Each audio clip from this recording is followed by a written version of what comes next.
तकरीबन तो धक्का ही है ना हो गया देख ठीक है मैं जी अस्सलाम वालेकुम बाबा जी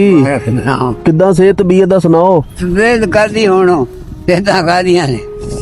गुर्दे दी पीड़ है गुर्दे दी गुर्दे दी पीड़ आ आज हो गया महीना अच्छा अच्छा दवाइयां लियां गोलियां खादियां ने बस सही दिंदा अच्छा फिर होई ਤੁਸੀਂ ਮੈਨੂੰ ਪਛਾਣਿਆ ਨਹੀਂ ਉਹ ਜਿਹੜਾ ਰਾਸ਼ਨ ਦੇ ਗਿਆ ਹਾਂਜੀ ਜਿਹੜੀ ਆਵਾਜ਼ ਤੋਂ ਪਛਾਣ ਲਿਆ ਪਛਾਣ ਲਿਆ ਵਾ ਆ ਚਲੋ ਜੀ ਮੈਂ ਦੋ ਤਿੰਨ ਦਫਾ ਇੱਥੋਂ ਲੰਘਿਆ ਅੱਗੇ ਨੰਗਿਆ ਗਿਆ ਸੀ ਤੇ ਤੁਸੀਂ ਇੱਥੇ ਮੈਨੂੰ ਮਿਲੇ ਹੀ ਨਹੀਂ ਮੈਂ ਤੁਹਾਨੂੰ ਆਪਣਾ ਨੰਬਰ ਦੇ ਕੇ ਜਾਊਂਗਾ ਅੱਛਾ ਜੇਬ 'ਚ ਪਾ ਲੈਣਾ ਵਾ ਠੀਕ ਹੈ ਬੱਚੇ ਤੇ ਜਦੋਂ ਕੁਝ ਚਾਹੀਦਾ ਹੋਵੇ ਨਾ ਅੱਛਾ ਤੇ ਤੁਸੀਂ ਕਿਸੇ ਕੋਲੋਂ ਕਹਿ ਕੇ ਮੈਨੂੰ ਫੋਨ ਕਰਾ ਦਿਆ ਕਰੋ ਠੀਕ ਹੈ ਬੱਚੇ ਸਹੀ ਆ ਠੀਕ ਮੈਂ ਇੱਥੋਂ ਦੋ ਤਿੰਨ ਦਫਾ ਲੰਘਿਆ ਤੁਸੀਂ ਮੈਨੂੰ ਮਿਲੇ ਹੀ ਨਹੀਂ ਅੱਛਾ ਹਾਂਜੀ ਬਸ ਫਿਰ ਤਗੜਾ ਨਹੀਂ ਹੈ ਨਾ ਕਦੀ ਆਇਆ ਤੇ ਕਦੀ ਆਇਆ ਨਾ ਕਦੀ ਨਹੀਂ ਆਣਾ ਹਾਂ ਮੈਂ ਵੇਂਦਾ ਨਹੀਂ ਰਿਹਾ ਮੈਂ ਕਿਹਾ ਵੀ ਯਾਰੋ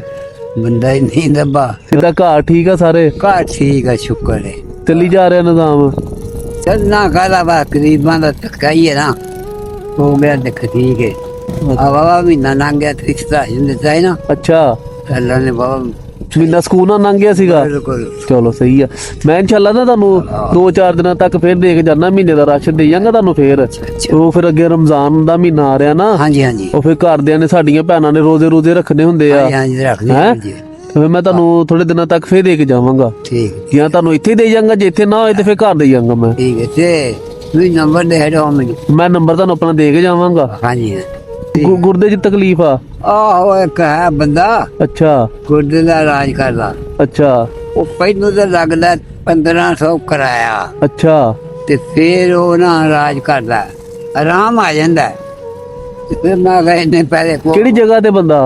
ਹੈ ਕਿਹੜੀ ਜਗ੍ਹਾ ਤੇ ਬੰਦਾ ਉਹ ਡਾਕਟਰ ਹੈ ਦਾਦੀ ਕੁੜੀ ਅੱਛਾ ਉਹਨੂੰ ਪਤਾ ਕੋਈ ਨਹੀਂ ਤੁਸੀਂ ਉਹਨਾਂ ਨੂੰ ਪੁੱਛਿਓ ਕਰ ਲੈਣੇ ਆ ਅੱਛਾ ਦਵਾਈ ਵੀ ਤੁਹਾਨੂੰ ਲੈ ਦਿੰਦੇ ਚੰਗੀ ਜਗ੍ਹਾ ਤੋਂ ਹੈ ਠੀਕ ਚੈੱਕ ਕਰਵਾ ਲਾਂਗੇ ਕੋਈ ਨਹੀਂ ਠੀਕ। ਅੱਲਾਹ ਤਾਲਾ ਸਿਹਤ ਤੰਦਰੁਸਤੀ ਦੇਵੇ ਤੁਹਾਨੂੰ ਕੋਈ ਨਹੀਂ ਆਦਾ ਤੁਹਾਡੀ ਸਿਹਤ ਸੈੱਟ ਹੋਊਗੀ ਤੇ ਬਾਹਰ ਨਿਕਲੋਗੇ ਤੁਸੀਂ ਬਾਹਰ ਨਿਕਲ ਗਿਆ ਅੱਛਾ ਤੁਹਾਡੀ ਨਾ ਇੱਕ ਮਾਨਤ ਆਈ ਸੀ ਮੇਰੇ ਕੋਲ ਛੋਟੀ ਜੀ ਆ ਤੇ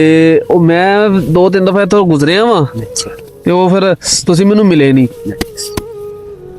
ਤੇ ਉਹ ਫਿਰ ਮੈਂ ਉਦੋਂ ਦੀ ਆਪਣੇ ਕੋਲ ਹੀ ਰੱਖੀ ਸੀ ਕਿ ਮੈਂ ਕਿਹਾ ਜਦੋਂ ਮਿਲਣਗੇ ਫਿਰ ਉਹਨਾਂ ਨੂੰ ਦੇ ਦਾਂਗੇ ਹੈਲੋ ਅੱਛਾ ਤੇ ਇਹਦੇ ਚੁੱਪ ਨਹੀਂ ਕੋਈ ਦਵਾਈ ਦੂਈ ਜਾਂ ਕੋਈ ਹੋਰ ਚੀਜ਼ ਲੈ ਲਈਓ ਠੀਕ ਹੈ ਸਹੀ ਇੱਕ ਭੈਣ ਨੇ ਭੇਜੇ ਸੀਗੇ ਅੱਛਾ ਅੱਛਾ ਉਹਨੇ ਕਿਹਾ ਸੀ ਕਿ ਜੇ ਬਾਬਾ ਜੀ ਉਹਨਾਂ ਨੂੰ ਸਾਡੇ ਵੱਲੋਂ ਦੇ ਦਿਓ ਪਤਾ ਹੋਇਆ ਠੀਕ ਹੈ ਬਾਬਾ ਜੀ ਬਸ ਜਿਹੜੇ ਭੇਜਦੇ ਆ ਨਾ ਸਾਨੂੰ ਉਹਨਾਂ ਦੇ ਹੱਕ ਅੰਦਰ ਦੁਆ ਕਰ ਦਿਆ ਕਰੋ ਨਹੀਂ ਅਸੀਂ ਜਾਣਦੇ ਆ ਵੀ ਰੱਬ ਉਹਨਾਂ ਨੂੰ ਤੇ ਉਹਨਾਂ ਵਾਸਤੇ ਹੀ ਜੋ ਸਾਨੂੰ ਦੇ ਦੇ ਹਾਂ। ਅਸੀਂ ਦੁਆ ਦਿਓ ਨਾ ਵਾਸਤੇ ਬਿਲਕੁਲ ਬਿਲਕੁਲ ਹਾਂ ਤੇ ਬਾਜੀ ਉਹਨਾਂ ਦੇ ਜਿਹੜੇ ਮਾਮਲਾਤ ਆ ਜਿਹੜੇ ਮਕਸਦ ਵਾਸਤੇ ਉਹ ਦਿੰਦੇ ਆ ਉਹਨਾਂ